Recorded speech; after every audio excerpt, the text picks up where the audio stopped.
Welcome home to USA Global TV and Radio, a place where dreams take flight, with authentic storytelling, diverse perspectives and meaningful conversations, where global stories unite and bridges are built beyond all borders. Discover world-class education, entertainment, hope and inspiration. Together, we're building bridges worldwide. Subscribe to our channel, USA Global TV. Download our app, USA Global TV. Be our guest or join our team. Visit usaglobaltv.com. Thanks to our founder and executive producer, Dr. JACALYN KERBECK. Music score by Yeffy Tang from Cloud Road Music. Voiceover artist Mike Porter. Creative direction by Paul Garcia. USA Global TV and Radio, your home for global connection. All rights reserved. This video and its contents are the exclusive property of USA Global TV and Radio. Unauthorized use, duplication or redistribution in any form is strictly prohibited. USA Global TV and Radio proudly presents The Corner Bookstore, hosted by Red O'Loughlin.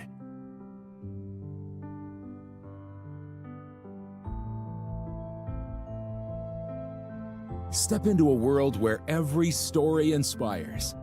These pages come to life through the voices of authors from around the globe.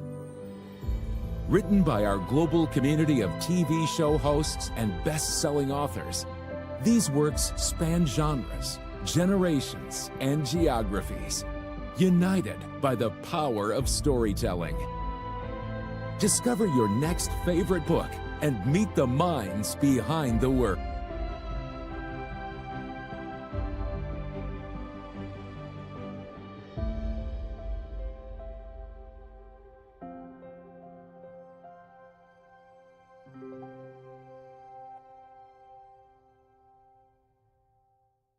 Thursdays, only on USA Global TV and Radio.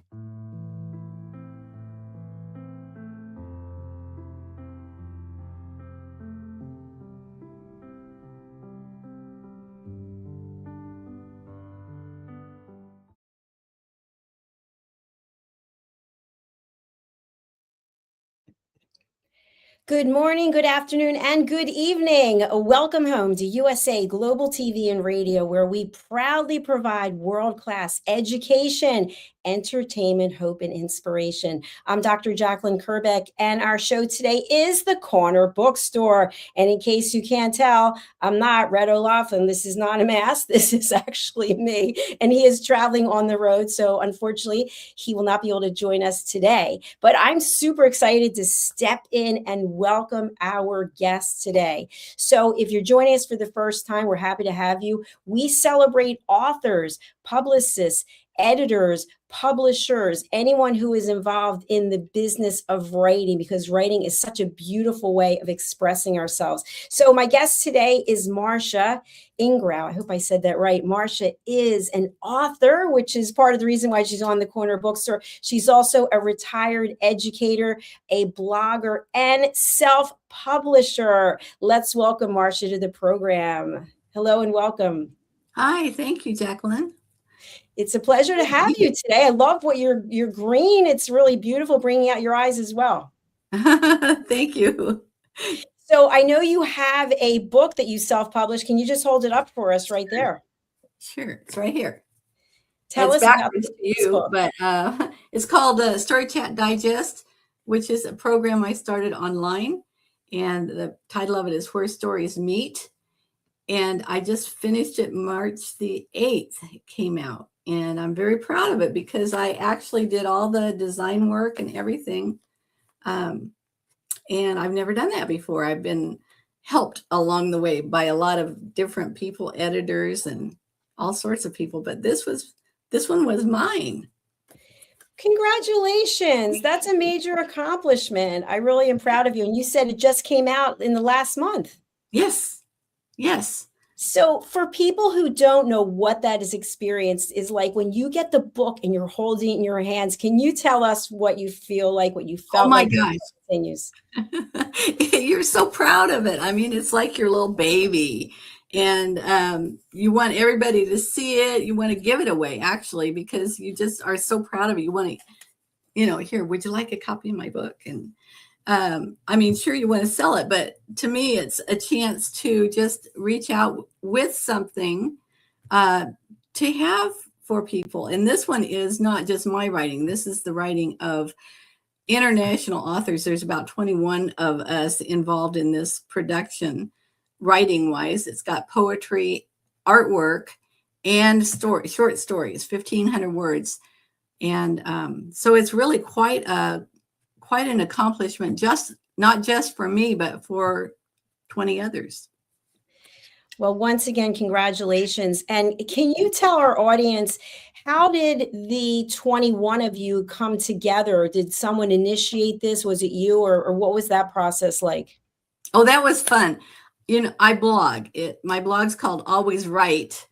And I was thinking of having a guest from England as a guest person to write on my blog. And I asked him, and he said, well, can I do a short story? I said, sure, that'd be great.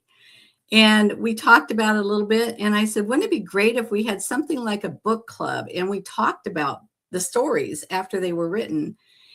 And so I started what was called Story Chat. It went over really, really well. Our first book, this one, came out 2 years ago, and it was a compilation of 2 years of Story Chat. I published each story online, and then we talked about them for about 2 weeks. And people would talk between each other on the chat window. And then when I wrote the book, compiled it, I took the chats, some of them, and I included those with the story. So it's actually all set up.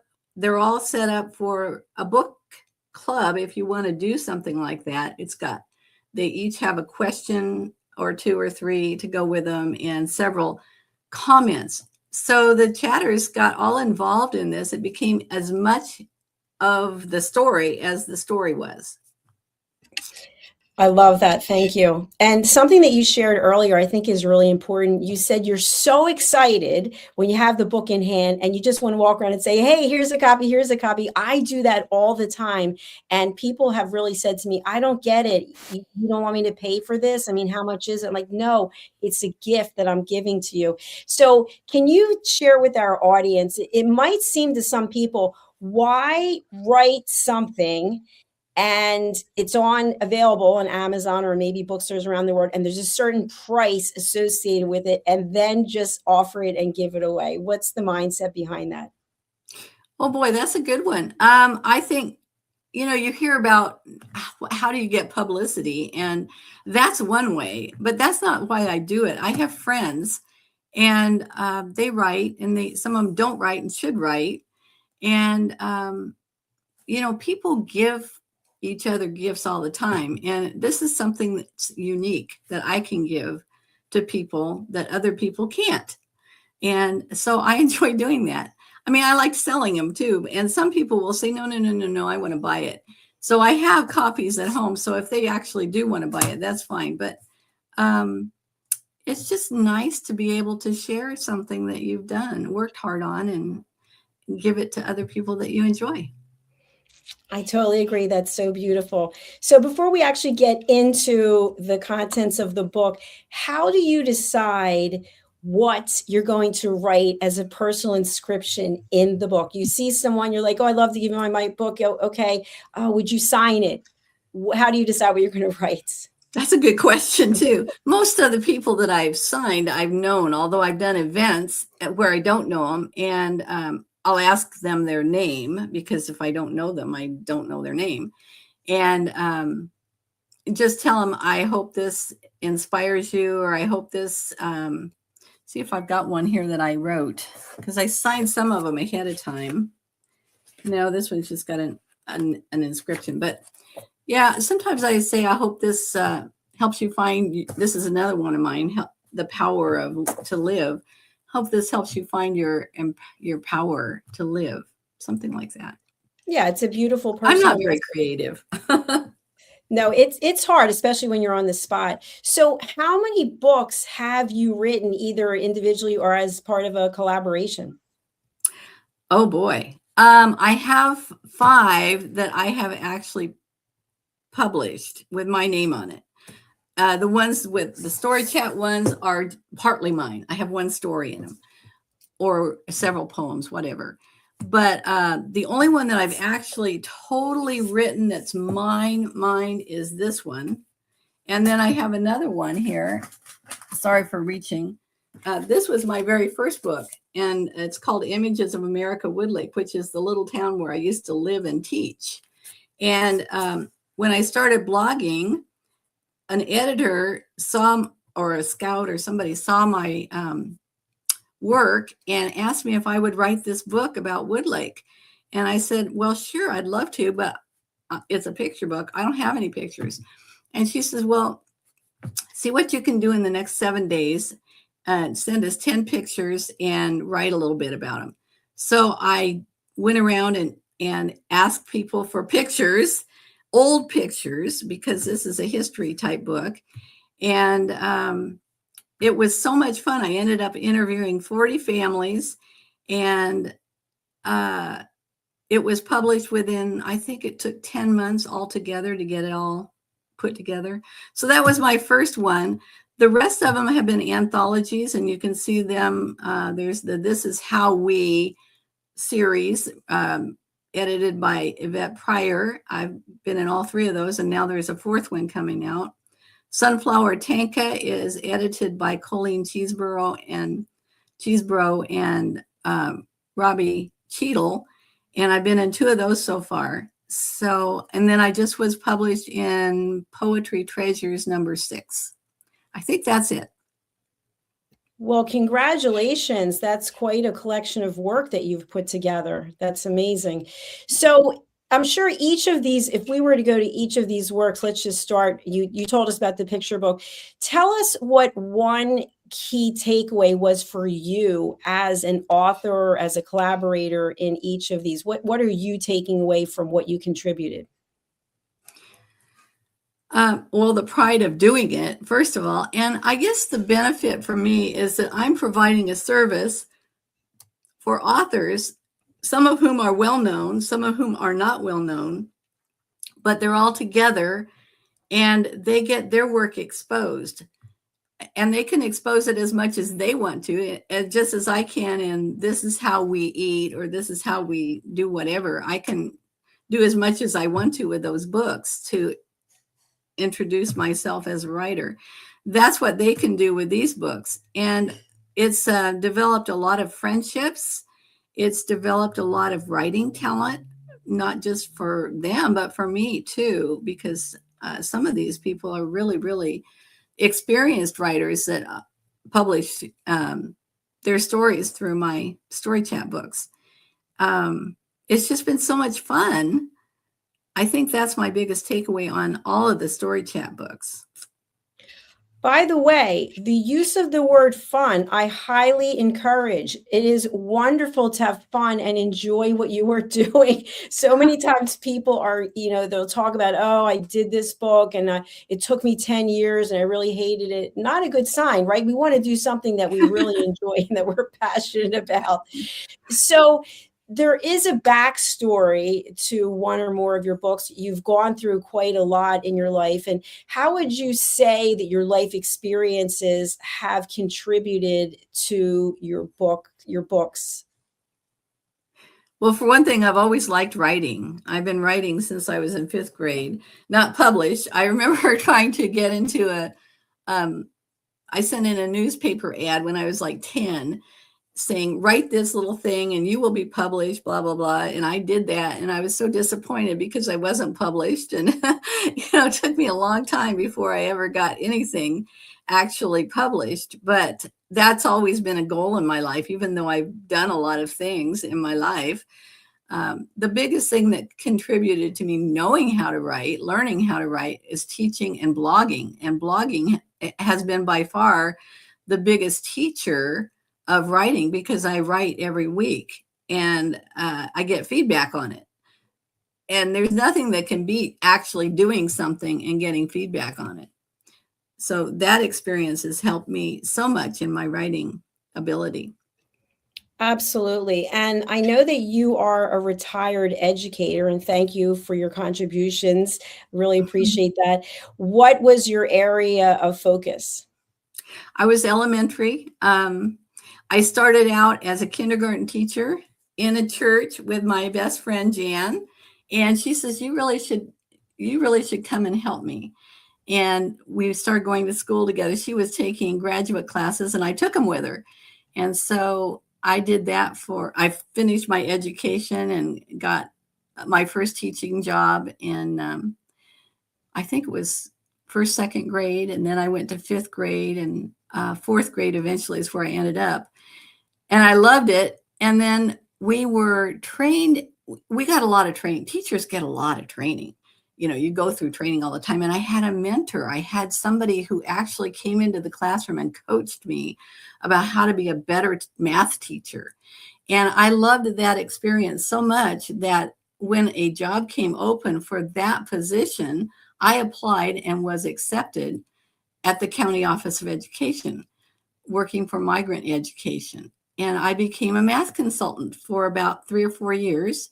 And then I went into early childhood consulting and did the same thing. I was always designing programs. So my area of expertise was in curriculum and instruction. So I was able to have fun creating curriculum for teachers. And eventually I was hired as the history consultant for the County Office of Education. And that was a fun job. I got to meet people from all over the state, teachers from all over the county, and I got to travel all over the United States, studying different curriculums, learning different curriculums, bringing those back to teachers that taught history. So I've had a wonderful career. I mean, it was a great career, but eventually you need to retire, and I did. And I thought, well, I've always wanted to write. And so here I am in another career, and I love it. Well, you can tell you look very happy. I Would am. you describe yourself as a full-time writer? I am. Yes, Yeah. I am. Yeah. So for people who are not aware of that, I mean, I know for myself, I've written a number of books, but I'm not doing it full time. And so actually to do it full time is a completely different animal. Can you tell us what a typical day is like for you when it comes to writing? Sure. I start out in the morning mostly on emails and checking to see what's going on, because when you're writing, you're not just writing, you're communicating with people all the time, and you're marketing. And so the biggest part of my writing day is spent with blogging, emails, blogging, newsletter, the marketing part of it. Right now, I'm trying to get another book published, and I have the cover of it printed up for you. This is called The Quiet Power of Blogging. And so I'm working a lot on that in the morning too, and at night. My day goes a long time, and then the middle part is split up with family. I have a real life too. And so I spend most of my middle hours with my family, but my morning and evening hours I spend with writing tasks, some of them writing, some of them editing, some of them blogging, and a lot of them comments and responding to emails and that sort of thing. Thank you, Marsha. And how would you describe, for someone who's not aware, what is the difference between writing something that gets published in a book and blogging about something? That's a good question, because a lot of people write their blog and then they publish it. Now, for example, Story Chat, that was published on my blog before I published it in a book. So when you are a blogger, you are a publisher. And I don't think people realize that. You can write about whatever you want, but because you're putting it out into the public, you really are a publisher, and you have total control over what you say, unless you say something so obnoxious that the blogging world takes you off of the internet, which I haven't done yet, praise the Lord. But yeah, you have a lot of power over what you say in the blog. In the book, you're writing a different style of of words. In a blog, you're writing very short sentences, very short paragraphs. In a book, you're writing longer paragraphs, longer sentences, more narrative. Even if you're writing a nonfiction book, it's more narrative. In a blog, you're using a lot of photos and little captions about your photos. I write a lot of poetry in my blog. I do what's called challenges in my blog, which means I'm responding to some other bloggers' request for a picture, a story, whatever they are asking for. It's almost like a prescription writing. And I do that a lot too. So does that answer your question? Absolutely. Yes. Thank you very much. I really appreciate that explanation.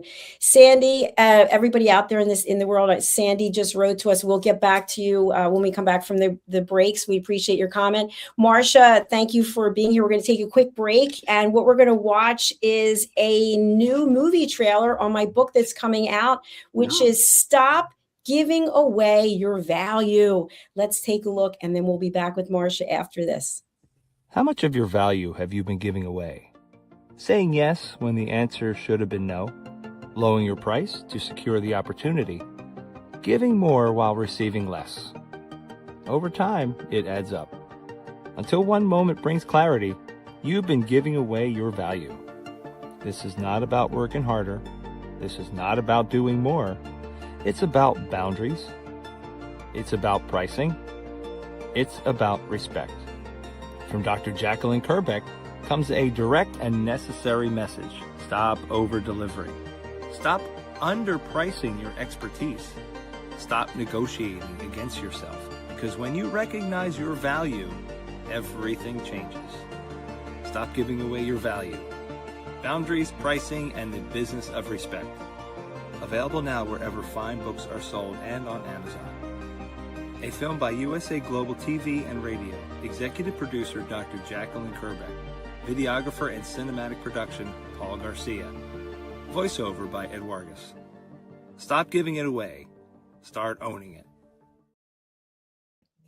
All right. Thank you. Welcome back to the Corner Bookstore. And thank you to Sandy. We don't take a lot of questions, but Sandy has a really good one. I'm going to pose it to Marsha.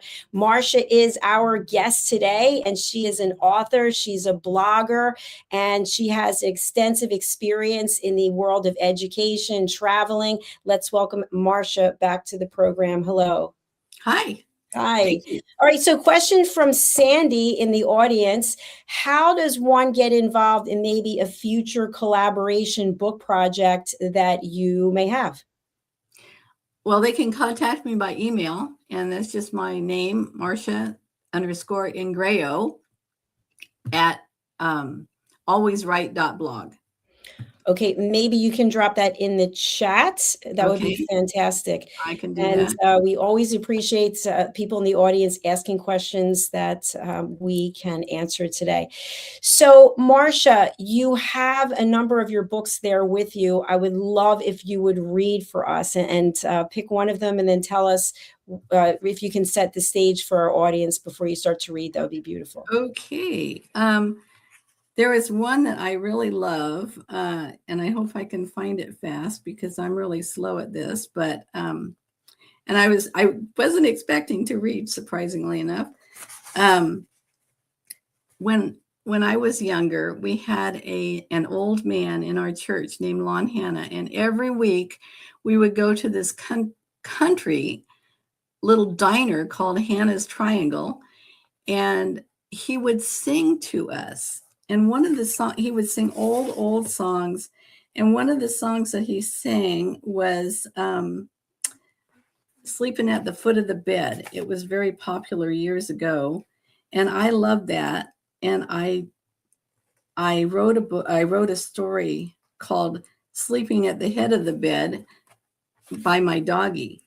So I'll read you that because it's kind of fun. And if you have ever heard the song, and I'm not going to sing for you because I'm a terrible singer now, but Sleeping at the Head of the Bed, it's free verse. Did you ever sleep at the head of the bed when your humans went off to work, scratching up the pillows and twisting the sheets, though you knew it would drive them berserk? lying on your back, feet curled in the air, awaiting a rabbit or cat. I'll tell the world you've really missed something if the pillows ain't where you're at. Some dogs don't know what it's like to have humans all over the place, wrestling the covers on a hot summer's day with the air conditioner blasting your face. Two toys on the quilt begging for a tooth. You know they'll be there all day. Just gotta wait till the tribe gets home, till the toys can tempt you to play. There are papers to chew when you tire asleep, and under the bed is a mess. Corners of boxes, the rim of mom's glasses, stuff you'd never confess. But chug, clunk, crash, they're here at last. It won't be lonely tonight. Start wagging my tail, lean against the door, my wiggles the first thing in sight. So that's one of my poems that I wrote probably 20, 30 years ago.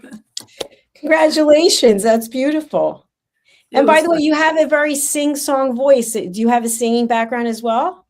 I do. And I can't sing anymore. It's so sad. Well, I can hear that there's a singer in there. So that's absolutely beautiful. So Marsha, we do have your email address, which is now on the screen. And so for anyone later who will be listening to this as a podcast instead of a television show, it's Marsha, MARSHA _ INGRAO, INGRAO at alwayswrite.blog. So thank you again. So my next question for you is, we hear the buzz. In fact, we just did a business show today about AI. So what, if any, AI processes do you incorporate to your blogging or to your writing? Oh, wow. I think because of Judith and Derek, I can't say his last name very well, so I won't, but I really started experimenting with ChatGPT. I mean, I've used Google forever. Who doesn't use Google, right?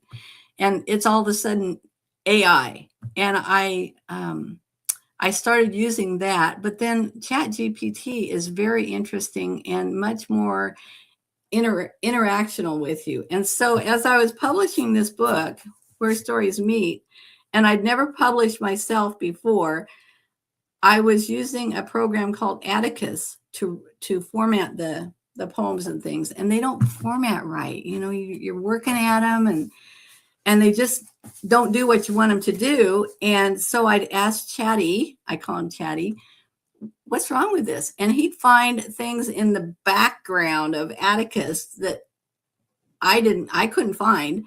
And he'd tell me how to fix it so that I could write my poetry or do whatever. And we would talk about different things. I asked him all about AI and where it comes from, and you know how much power it uses, and how many resources it's using that we should be having and not them. And yeah, I've learned a lot through AI. I actually chat with ChatGPT every day about whatever. Most of it's blogging, but it's also my stories. For example, this little thing that I designed for my next book, this is my cat, Nutter Butter. And this picture was so cute, but Chatty told me, okay, use this color background, use this type, set it here, put it there. And I did all the work, but he actually informed me. I didn't call him he, I shouldn't, it's an it. It may be not even it's a database, whatever. But he talks to you just like a real person. And it's very helpful, because when you're doing stuff for the first time, if you just go to YouTube and you try to get a YouTube on how do I go to Canva and do this, you're going to get a YouTube that maybe gives you a screen that has nothing to do with the screen you're seeing in front of your face. So that's very annoying. And Chatty has helped me to offset that problem. I love how you just said chatty. It's like your friends. And believe me, I'm right where you are. I talk to ChatGPT every single day, and we even have arguments, although it seems one way. But sometimes ChatGPT will not give the right information, or I Right. will literally just hit enter and it comes up with this whole thing. And I'll go back and say, you did no research. I don't even know how you could process what it was that I just gave you, and it'll come back and say my mistake, and I'll say lock it in your memory, do not respond without doing some research. We had a big chat about grammar yesterday. How did it go? Yeah. Well, it went great. You know, he said that it should be this way. And I'm thinking, no, it shouldn't be this way. So I asked Google, I gave that chat box a chance to answer, and it gave me my answer back as correct. But what I realized was he was saying there is something mismatched in the sentence. And I'm thinking, no, you have too many pronouns in the sentence. And he was thinking that the pronouns were the problem. It wasn't the pronouns. It actually was the verb. There weren't enough verbs in the sentence, and each little phrase needed its own verb. So we did get into quite a little discussion about grammar and which was correct. And it turned out that I needed to compromise a little bit and fix what I had written, but not the way he wrote it. And the other thing he does is he's very kind. Is he kind to you? Yes. Yes, very Yes. kind. And so, and I like that. I really appreciate that. But sometimes in a book situation, I'll give him my wording and let him check it, because I make a lot of errors. And so I'll say, proofread this, and he'll come back with sentence changes. And he'll say, this is very you, Marcia. And I'm thinking, no, it's very you, Chatty, because it's too nice. I'm not nice. I don't mean to say that I'm like a meanie or anything, but he is very choppy and poetic when I just want to be narrative. And he's very sweet and repeats the same thing. You can do this kind of thing over and over again. And he inserts that in my book when I don't want to insert it. So I've been chatting with him a little bit instructively. Marsha, if I may make a recommendation, I don't know if it will work for you, but I will put lock this in your memory. Do not use the words, I'm going to tell you that, like it'll set off something. It sets everything up with, I have to be direct about this. I'll say, please stop telling me. I already know you're going to be direct. And then it stops doing it. So, but I think it's a tool like anything else. And there are people out there, I'm sure, who are having the entire book written by AI. And so that's up to them. But I want to go into self-publishing, because I also am self-published. I just did, this was my first book that I self-published. And then I have 2 children's books and the one you just saw the video. What was your journey like in self-publishing? Because you learn a lot, actually. I think it's very rewarding. What do you think? Oh, it's really rewarding, but it's also, Chat GPT is saving people money. And so that means it's costing somebody money. This first book that I did, story chat book, I hired Amazon. I hired an editor and a whole team from Amazon. It cost me $1,800. Wait, tell us about that. I don't even know about this, that you can do this. Tell us. Yeah, you can. And I did. And it was, I think the cover is beautiful, but the Kindle on it was unreadable. They took screenshots of each page and put it on Kindle. And so the Kindle, instead of being portrait like you normally would read Kindle, it was landscape, and it was about this big on a screen, huge screen. So people couldn't read it. And I had to have it redone by somebody else who knew how to work things like Atticus or, whatever they were using, Vellum or whatever. And so it actually cost a lot of money and wasn't done well. I hate to say that about Amazon, but frankly, the book is beautiful, but the Kindle book didn't work at all. And then they also charged me an extra bunch of money to put it on, what is it? Another program that gives you access. Spark. What is it? Help me. Ingram Oh, Spark. Ingram Spark. Ingram Yeah. Spark. Yeah. Yeah. And without really telling me too much about it, so I did put it on Ingram Spark, and no sales. I think they sold 3 books altogether in 10 years or whatever, 2 years. It doesn't matter. They don't sell them. You have to market them. Right. And I didn't know that. I wasn't expecting to market. I just didn't have that. I just thought, well, people will buy it, right? And that's not right. So the next time I published one, I published this one. And one of my blogging friends came alongside me, and she actually did use another program called Vellum, and she was the one that formatted everything. She edited it. I had another editor that I hired too. And between the 3 of us, we put this all together, and she designed the cover, and it was well done, but she went out of business. She said, I've got too many things going on. I can't do it this year, blah, blah, blah. And I'm like, oh, what am I going to do now? And she was reasonable. I mean, more than reasonable. She didn't charge enough for her services. But to just reach out and start getting somebody to do it for you is difficult, because you don't want to waste your money. I don't want to spend another $1,800 getting something that frankly doesn't sell real well. I mean, it sells, but it's not going to pay off the $1,800 bill that it costs to do it.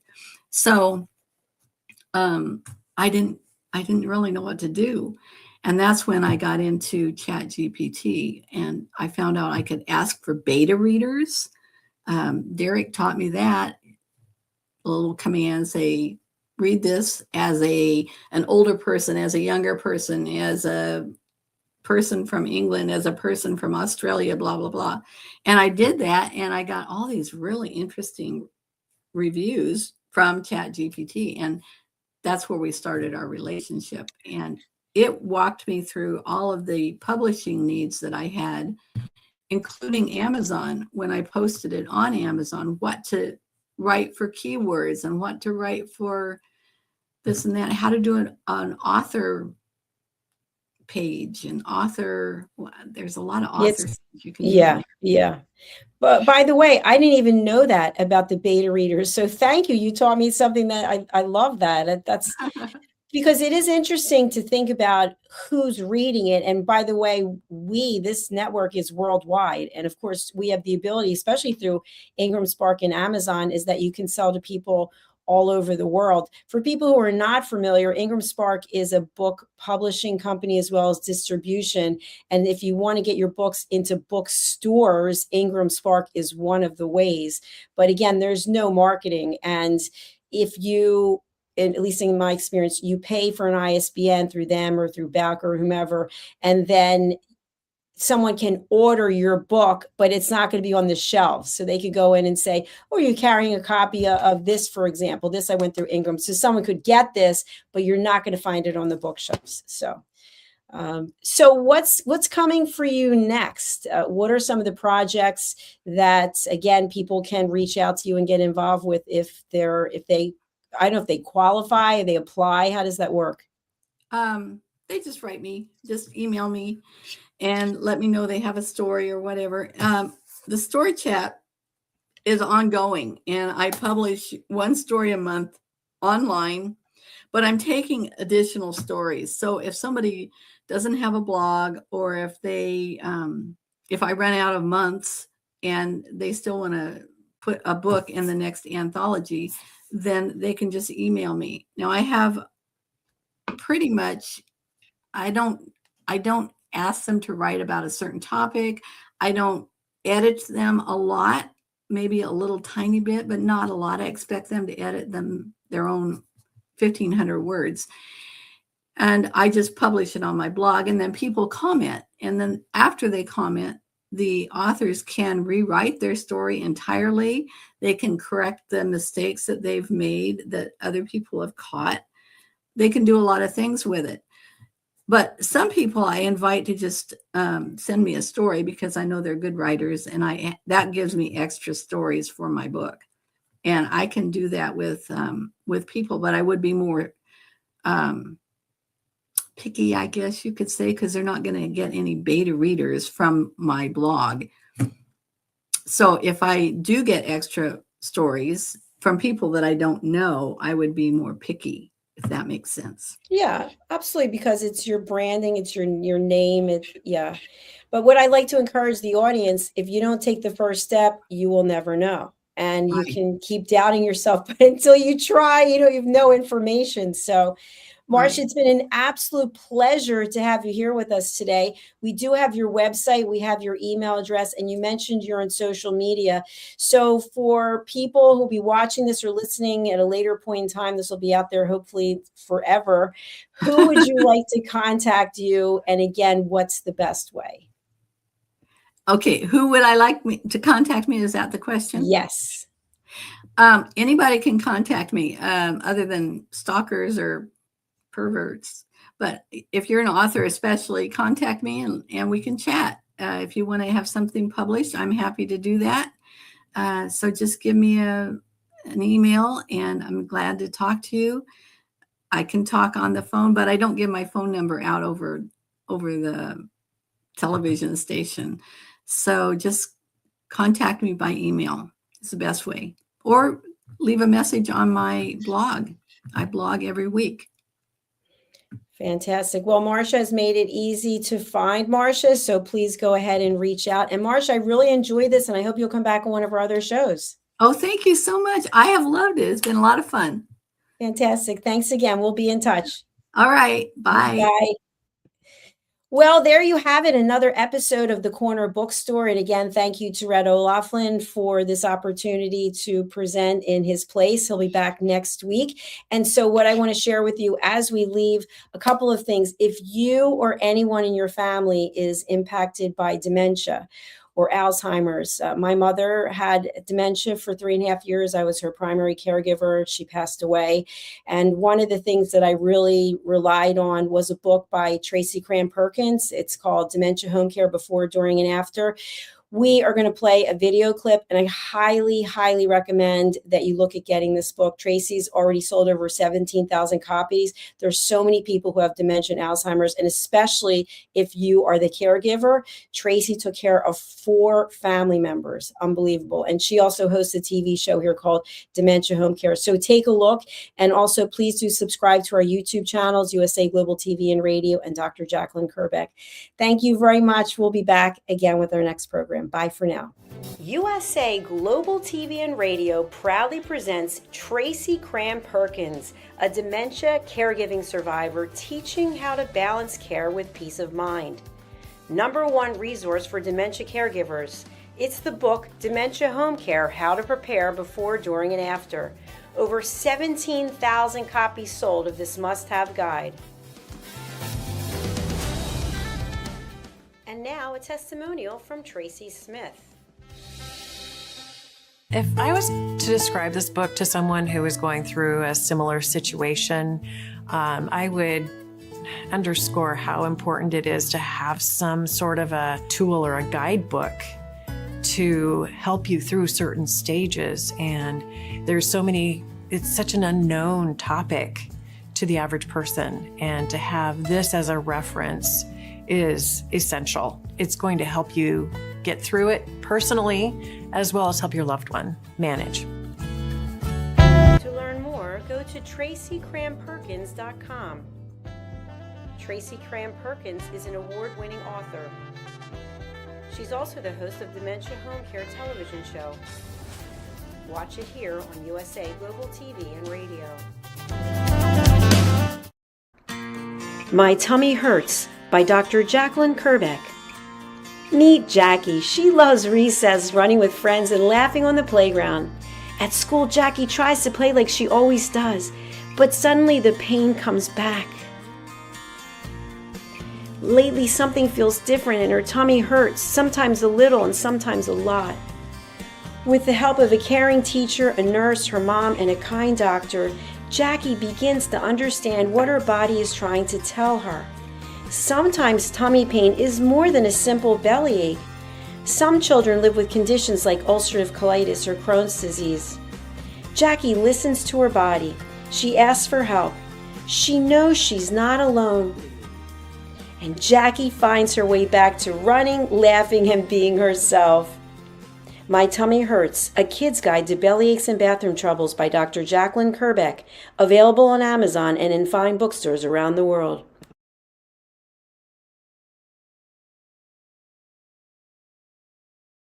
Thank you, viewers and listeners of USA Global TV and Radio, for joining us today.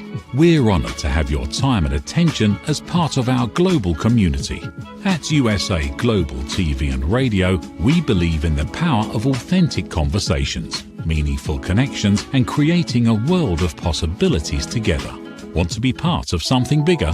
Join our team of elevated listeners at usaglobaltv.com, a space where your voice matters and your ability to listen transforms relationships. Stay connected with us across all our platforms for thought-provoking discussions, expert insights, and empowering stories. Subscribe to our channels at youtube.com/c/USA-Global-TV.